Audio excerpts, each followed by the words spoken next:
नमस्कार साथीहरू। आज यति बेला हामी जुम्ला जिल्लाको यस बागवानी अनुसन्धान केन्द्र राजीकोटमा गएका छौँ।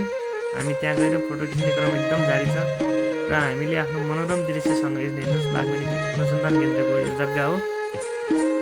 यो जमिनमा चाहिँ अनुसन्धानको लागि यस अनुसन्धान केन्द्रबाट विभिन्न बालीहरूको जातीय परीक्षण, जात विकास तथा अनुसन्धान गरिन्छ।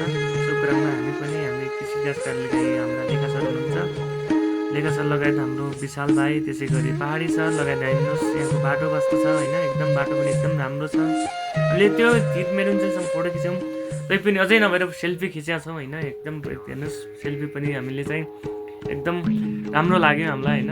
त्यसपछि हामी पहाडी सर पनि पुग्नुभयो होइन, पहाडी सरहरूसँग हामीले फोटो खिच्यौँ होइन। त्यसपछि हामीले चाहिँ माथिको आइसकेपछि हामीले ग्राउन्डको फोटो खिच्यौँ। बागवानी विकास अनुसन्धान केन्द्रको चाहिँ एकदम अगाडिको गार्डन पनि एकदम राम्रो देखिएको छ, एकदम राम्रो छ भन्दै हस्, धन्यवाद है, नमस्कार।